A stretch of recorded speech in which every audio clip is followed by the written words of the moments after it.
할렐루야. 3월 26일 화요일 고난주간 특별 새벽 기도를 시작하겠습니다. 사도신경으로 우리의 신앙을 고백합니다.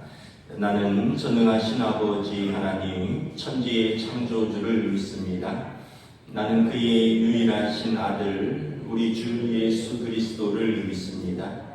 그는 성령으로 잉태되어 동정녀 마리아에게서 나시고 본디오 빌라도에게 고난을 받아 십자가에 못 박혀 죽으시고 장사된 지 사흘 만에 죽은 자 가운데서 다시 살아나셨으며 하늘에 오르시어 전능하신 아버지 하나님 우편에 앉아 계시다가 거기로부터 살아있는 자와 죽은 자를 심판하러 오십니다.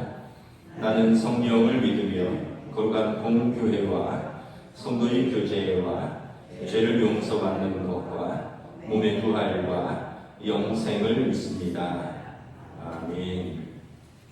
찬송가 525장 찬양하시겠습니다. 찬송가 525장입니다.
사랑의 하나님, 우리 죄를 대속하시기 위해 독생자 예수님을 십자가에 내어드리기까지 저희들을 사랑해 주신 그 은혜를 이 시간 찬양합니다. 하나님이 그 크신 사랑을 입은 저희들이지만 세상의 문제들 앞에서 하나님의 진리에 순종하기보다 세상과 타협하고 실망하고 두려워했던 죄된 모습을 이 시간 회개합니다.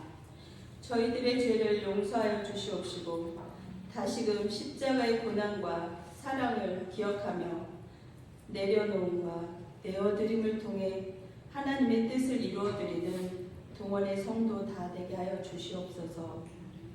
누구든지 나를 따라오려거든 자기를 부인하고 자기 십자가를 지고 나를 따를 것이라는 예수님 말씀을 따라 지금 내게 주어진 십자가를 묵묵히 지고 주님을 따르는 참 제자 되게 하여 주시옵소서.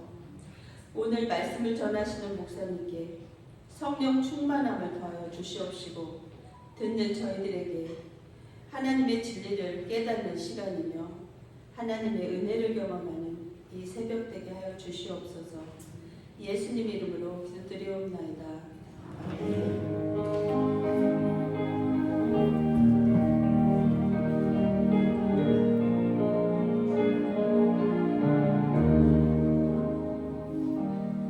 오늘 우리에게 주신 하나님 말씀은 신약성경 누가복음 15장 11절에서 13절까지 말씀입니다. 누가복음 15장 11절에서 13절까지 말씀입니다. 다 찾으신 줄 알고 저 여러분들이 한 절씩 봉독하겠습니다. 또 이르시되 어떤 사람에게 두 아들이 있는데 그 둘째가 아버지에게 말하되 아버지여 재산 중에서 내게 돌아올 분깃을 내게 주소서 하는지라. 아버지가 그 살림을 각각 나누어 주었더니 함께 있습니다. 그 후 며칠이 안 되어 그 둘째 아들이 재물을 다 모아 가지고 먼 나라에 가 거기서 허랑방탕하여 그 재산을 낭비하더니. 할렐루야. 고난주간 특별 새벽 기도회 둘째 날입니다. 우리가 누가복음 15장의 탕자의 비유를 통해서 본 회개와 회복의 여정이라는 주제로 말씀을 나누고 있습니다. 우리 어제 11절, 12절 말씀을 보았고요. 오늘은 13절 말씀을 중심으로 말씀을 나누도록 하겠습니다. 13절 다시 한번 읽을까요? 시작. 그 후 며칠이 안 되어 둘째 아들이 재물을 다 모아가지고 먼 나라에 가 거기서 허랑방탕하여 그 재산을 낭비하더니. 여기 보면 그 후 며칠이 안 되어 둘째 아들이 재물을 다 모아가지고 떠났다라고 기록하고 있습니다. 둘째 아들은 아마 오래전부터 계획을 했던 것 같습니다. 그래서 아버지 유산의 분깃을 받자마자 서둘러 처분하고 그리고 그 길을 떠났습니다. 빨리 떠나고 싶었던 것 같고 지체하지 않았습니다. 아마 부동산도 있었을 것이고 또 소와 양떼도 있었을 것입니다. 아버지가 다 현금으로 주진 않았을 것이고 문중대대로 물려오는 땅을 물려받았을 수도 있고 또 아버지가 젊어서부터 수고하여 평생에 장만한 이런 소떼, 양떼들의 일부를 물려받았을 것입니다. 그런데 중요한 것은 이 아들이 이것을 며칠 만에 다 처분했다는 것입니다. 아마 미리 살 사람들을 물색해 놓고 준비를 했던 것 같습니다. 하여튼 아들의 마음은 빨리 집을 떠나는 것이 목적이었던 것 같습니다. 두 사람의 상반된 어떤 표정이 떠오릅니다. 이제 아버지 유산을 현금화해서 이제 먼 나라로 떠날 생각을 해서 기쁨에 들뜬 둘째 아들과 이걸 바라보면서 착잡한 표정의 아버지 두 사람의 상반된 모습이 떠오릅니다. 둘째 아들이 떠난 곳은 어디입니까? 먼 나라라고 되어 있습니다. 먼 나라. 1 먼 그냥 먼 나라를 꿈꾸었던 것 같아요. 이 둘째 아들이 꿈꿨던 먼 나라가 어떤 곳일까, 어떤 나라일까 한번 생각을 해보았습니다. 본문을 보면 둘째 아들이 나중에 망해서 돼지를 친다라는 기록이 있는 걸 보면 아마 중동 국가는 아닌 것 같습니다. 돼지를 식용으로 키우는 국가는 인근의 중동 국가는 아닌 것 같고 이스라엘의 배경인데 그 지중해 이제를 지나면서 어쩌면은 그 가까운 그 에게를 지나면 그리스가 있습니다. 헬라 문명의 중심지인 그리스가 있고요. 또는 조금 더 나아가면 아마 로마나 스페인이 될 수도 있습니다. 작은 아들은 평소에 바다 건너 먼 나라를 동경했습니다. 아버지 집 밖에 세상이 더 좋아 보였습니다. 아버지 집은 작아 보였고 먼 나라는 크고 좋아 보였습니다. 아버지 집에는 늘 보던 그 사람들, 아침에 눈 뜨면 음해하고 소떼 양떼 데리고 늘 나가는 지겨운 일상, 이제 이런 지겹고 뭔가 먼 나라에는 더 좋은 일들이 일어날 것 같았습니다. 더 좋은 사람들이 자기를 기다리고 더 화려하고 더 멋진 일들이 자기를 기다리는 것 같았습니다. 분명 메마른 기후와 척박한 땅인 팔레스틴보다 분명히 더 좋은 나라가 자기에게 기다릴 것이라고 생각했습니다. 무엇보다 아버지의 집을 떠나 아버지의 간섭에서 벗어나 자유롭게 살고 싶었습니다. 돈만 충분히 있다면 아버지의 집보다 훨씬 나을 것이다. 나는 이제 자유롭고 독립된 인생, 내 마음대로 멋있게 유토피아를 향해서 먼 나라를 향해서 갑니다. 우리 모두 그런 꿈을 한 번쯤은 꾸어봤을 것입니다. 젊었을 때 아버지의 집을 떠나서 뭔가 멋진 일을 스스로 해봐야지. 제가 처음 집을 떠난 것은 24살 때였습니다. 군대를 간 것이죠. 3년 동안 혼자 비옥교에서 독립적으로 살았습니다. 또 혼자서 쓰기에는 적당한 월급도 나왔고 아버지, 어머니 간섭 없이 출퇴근만 제대로 하면 누구도 간섭하지 않는 그런 삶을 살아보았습니다. 좀 힘들었던 거는 깨워주는 사람이 없어서 아침에 참 일어나는 것이 조금 힘들었던 기억은 있습니다. 30살에 결혼을 하면서 또 다시 이제 집을 떠나게 되었습니다. 사랑하는 여인과 결혼해서 환상적인 결혼을 생활을 할 것으로 생각을 했습니다. 37살에 미국으로 갈 때는 또 다른 아메리칸 드림이 우리 가족에게 기다리고 있을 것이라고 생각했습니다. 41살에 우리 동원교회 담임 목사로 오면서 이제 하늘의 일을 이 땅에 실현하는 엄청나게 은혜롭고 또 어떤 면에서 보면 그 귀한 일을 내가 할 것이다 이렇게 생각을 했습니다. 근데 돌아보면 항상 제가 부족했고 언제나 현실과 이상은 달랐습니다. 여러분들은 잘 모르겠습니다만 제가 살았던 삶은 항상 제가 꿈꿨던 이상과 제가 마주했던 현실은 조금씩 달랐습니다.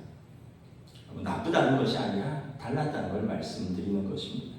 사람들은 먼 나라를 동경합니다. 동경하는 세계는 멀리서 보면 멋있어 보입니다. 여러분 TV에서 우리가 어떤 세계의 여러 나라들의 풍경을 봅니다.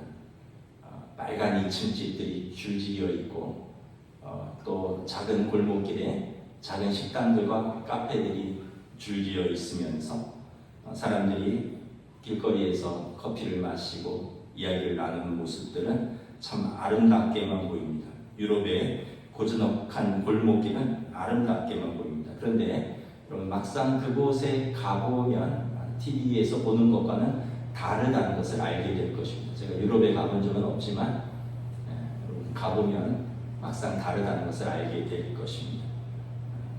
지저분한 골목길, 시끌벅적하고 왁자지껄한 사람들, 그리고 곳곳에 보이는 노숙자들, 우리가 보는 것은 여러분 다 편집의 힘입니다.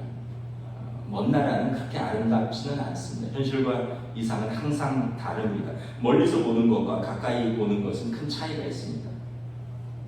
시골에서 도시로 올라오는 청년들은 그렇게 동경했던 도시의 불빛에 쉽게 매료됩니다.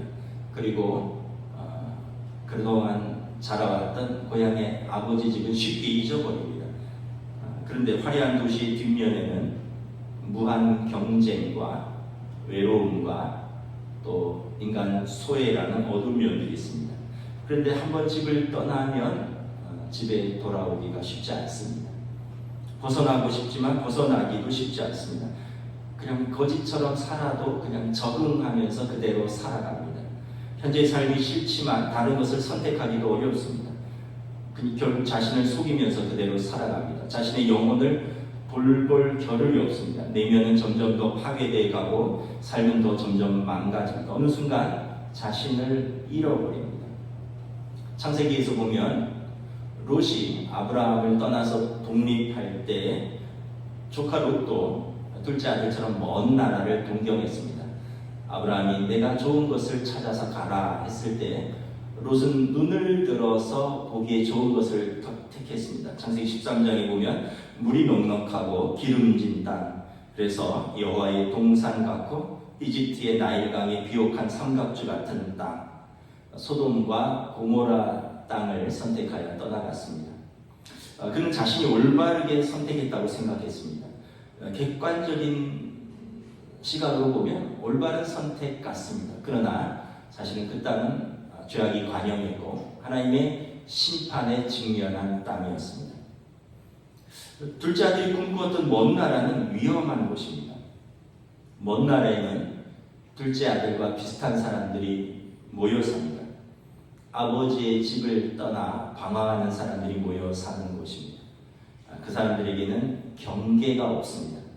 금지하는 것도 없습니다. 간섭도 없습니다. 감정대로 눈에 보이는 대로 하고 싶은 대로 살면 됩니다. 사람들의 눈치를 볼 필요도 없습니다. 아버지의 잔소리도 없습니다. 그래서 먼 나라는 위험한 곳입니다. 우리는 세속도시에 살고 있습니다. 사람들은 하나님이 없다고 생각하고 하나님을 부정합니다. 여러분, 인본주의 사회에서 하나님의 이름이 낄 자리는 없습니다. 현대사회에서 하나님을 의식하거나 하나님의 눈치를 볼 필요가 없습니다. 내 마음대로 살면 되는 것입니다. 내 소견에 옳은 대로 살아도 아무도 내게 간섭하지 않습니다. 사람들은 마치 둘째 아들이 꿈꾼 먼 나라 세상에서 오늘날 살아갑니다. 근데 둘째 아들은 먼 나라에서 점점 자신의 기대와는 다른 현실을 직시하기 시작합니다. 성경에서 아담과 하와가 하나님의 통치를 떠나서 그 에덴을 떠나서 마주했던 현실은 각박한 현실이었습니다. 땅이 가시덤불과 엉겅퀴를 맺고 그 땅에서 죽을 때까지 수고해야지 간신히 먹고 살 수 있는 어려운 현실이었습니다. 에덴 동산을 떠난 현실은 두려움과 불안, 혼돈과 무질서였습니다. 아담과 하와는 에덴을 떠나서 하나님께서 통치하셨던 금지하는 법이 있었던 그 에덴이 안전한 곳이라는 것을 에덴을 떠난 이후에야 알게 되었습니다. 여러분, 이 세상에 유토피아는 없습니다. 신기루입니다. 신앙생활을 하면서도 세상에 미련이 있는 사람들은 계속해서 먼 나라를 꿈꿉니다. 둘째 아들은 먼 나라에서 자유를 만끽했습니다. 인간에게는 자아실현이라는 수준 높은 욕구가 있습니다. 이것은 나쁜 것이 아닙니다. 자신의 자유를 이용하여 자아를 실현하는 것, 이것은 하나님께서 우리에게 주신 귀한 재능입니다. 그러나 자아 실현의 함정이 있습니다. 내 인생의 주인은 나라는 함정이 있습니다. 내가 주인이 되면 내 몸, 시간, 재능, 물질 다 내 것이 됩니다. 하나님이 주신 것은 하나도 없게 됩니다. 둘째 아들이 먼 나라에 가서 그가 잊어버린 것이 있습니다. 자기가 받은 것, 자기가 가진 것은 아버지의 것이었다는 것을 잊어버렸습니다. 아버지께서 자신에게 분깃으로 주신 원래 아버지의 것이라는 것을 잃어버렸습니다.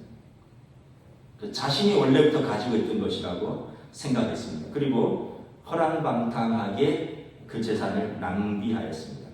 허랑방탕하다라는 뜻은 뭐냐면 욕망에 따라 절제 없이 무분별하게 이런 의미 있습니다. 내 욕망에 따라, 내 정욕에 따라 내 하고 싶은 대로 썼다라는 것입니다. 동생의 허랑방탕함에 대한 형의 노골적인 비난이 30절에 기록되어 있습니다.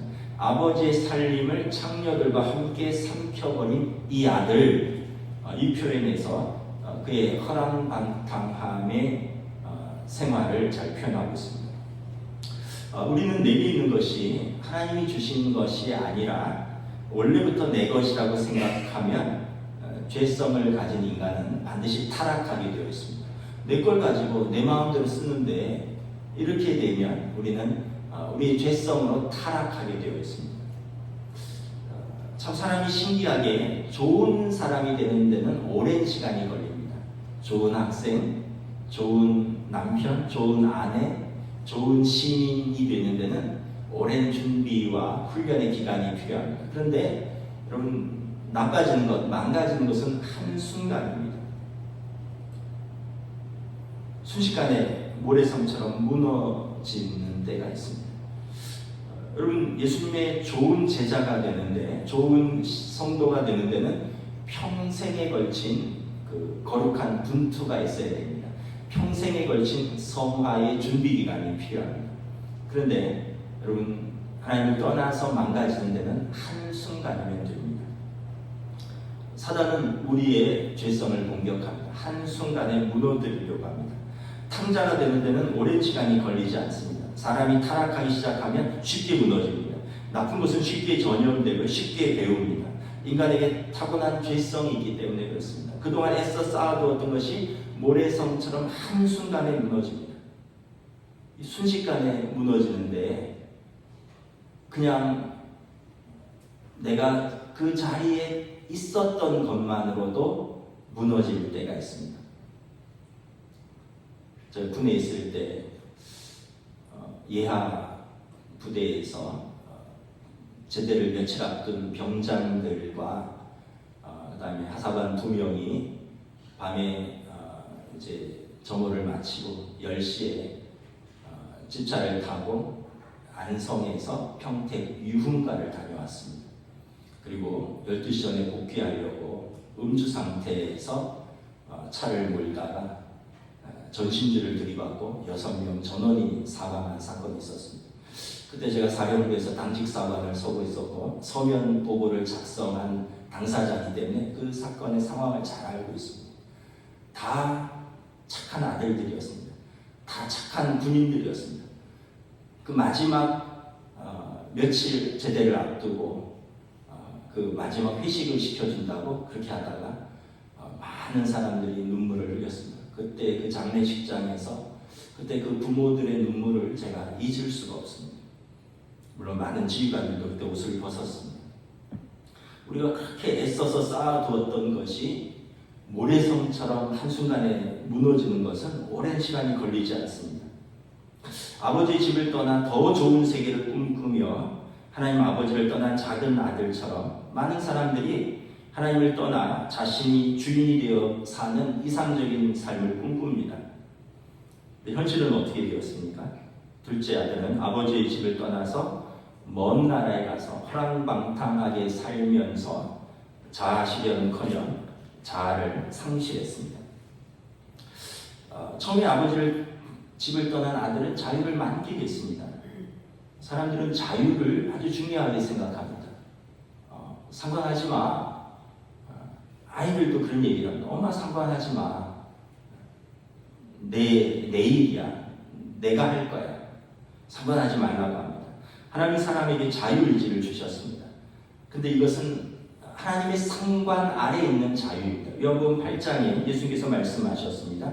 진리를 알지니 진리가 너희를 자유케 하리라. 하나님이 주신 자유는 진리 안에서의 자유, 하나님 안에서 경험하고 누리는 자유입니다. 하나님 없는 자유는 제동장치 없는 자동차와 같고 레일을 벗어난 기차와 같습니다. 여러분, 레일은 기차를 자유롭게 하는 것이지 레일이 기차를 억압하는 것이 아닙니다. 여러분, 하나님의 말씀은 우리를 자유롭게 하는 것입니다. 하나님의 말씀은 우리에게 행복을 위해서 주시는 것입니다. 그런데 하나님의 말씀이 우리에게 억압이 된다고 생각해서 사람들은 거부합니다. 아버지의 말씀은 그 둘째 아들을 사실은 더 자유롭게 하려고 주는 말씀인데, 둘째 아들은 평소에 아버지의 말씀이 나를 억압한다고 생각했습니다. 그래서 둘째 아들은 아버지를 떠나면 자유를 만끽하겠다라고 다짐했습니다. 그리고 허랑방탕하게 자유를 만끽했습니다. 그리고 그의 삶은 혼란에 빠지고 타락하게 됩니다. 여러분, 하나님 아버지를 떠나면 자신의 정체성을 잃어버립니다. 내가 누구인지를 잃어버립니다. 하나님의 자녀라는 정체성과 하나님의 말씀이라는 그 기준이 없어지기 때문에 이 세상에 요동치는 유행과 흐름의 기준에 따라 살아갈 수밖에 없습니다. 그렇게 정신없이 살다가 어느 순간 내가 여기 왜 와 있지? 나는 누구지? 나는 왜 이렇게 열심히 살았는데 상처를 입었지? 이러면서 자신을 잃어버립니다. 둘째 아들은 돈만 낭비하는 것이 아닙니다. 자기 시간을 낭비했고, 자기 재산을 낭비했고, 그리고 자기 인생을 낭비했습니다. 아버지를 잃었고 자기 자신을 잃었습니다. 존귀한 아들로서 자기의 위치를 잃어버렸습니다. 성도인 우리가 깨달아야 하는 사실이 있습니다. 우리는 주인이 아니라 청지기입니다. 청지기는 맡은 자입니다. 맡은 자에게 구할 것은 충성이라고 했습니다. 하나님께서 내게 주신 시간들, 하나님 내게 주신 재능들, 하나님이 내게 주신 물질들, 하나님이 내게 주신 인생, 하나님이 심지어 내게 주신 자녀들, 내가 주인이 아니라 청직이라는 것입니다. 충성스럽게 잘 관리하고 사용해서 하나님께 돌려드려야 될 때가 올 것입니다. 달란트 비유에서처럼 맡기신 주인이 그 맡은 자에게 와서 찾을 때가 반드시 올 것입니다. 생각보다 우리 인생이 길지 않습니다. 우리가 그것을 어떻게 찾는 분에게 돌려드릴지 우리가 맞이할 현실이 올 것입니다. 여러분, 한편 둘째 아들을 떠나보낸 아버지는 어떻게 하고 있을까요? 아버지에게 새로운 버릇이 생겼습니다. 해만 뜨면 마을이 잘 보이는 언덕에 올라가서 마을 끝을 바라보는 버릇이 생겼습니다. 아들이 떠난 곳을 바라보는 것입니다. 혹시 아들이 오늘은 오지 않을까라는 기대감을 가지고 하루도 빠짐없이 같은 시간, 같은 장소, 같은 마음으로, 같은 시선으로 같은 곳을 바라보는 것입니다. 여러분, 오랜 시간 같은 것을 하기도 쉽지 않습니다. 그런데 사랑하면 할 수 있습니다. 사랑하면 포기하지 않습니다. 아들을 기다리는 아버지는, 둘째 아들은 아버지를 떠났지만 아버지는 아들을 마음속에서 떠나보내지 않았습니다. 하나님 아버지의 우리를 향한 마음도 그러합니다. 하나님은 죄인인 인간을 포기하지 않으셨습니다. 진짜 사랑하면 포기할 수 없습니다. 어떤 대가를 치르더라도 포기하지 않는 것이 진짜 사랑입니다. 저는 만약에 이 아버지가 아들이 어디에서 돼지치는 줄 알았다면 한 걸음에 달려갔을 것이라고 믿습니다. 그리고 아들의 손을 잡고 말했을 것입니다. 아들, 이제 집에 돌아가자. 이것이 십자가입니다. 우리가 아직 죄인이 되었을 때 그리스도께서 우리를 위하여 죽으심으로 하나님께서 우리에 대한 자기의 사랑을 확증하셨습니다. 하나님께서 저와 여러분들을 기다리시고 아들을 내어주시기까지 희생하시며 우리를 부르십니다. 이제 아버지의 집으로 돌아가자. 기도하겠습니다. 우리 고난주간입니다. 예수님의 십자가의 의미, 우리를 기다리시는 아버지, 그 아버지의 마음 우리가 회복할 수 있기를 원합니다. 함께 기도하며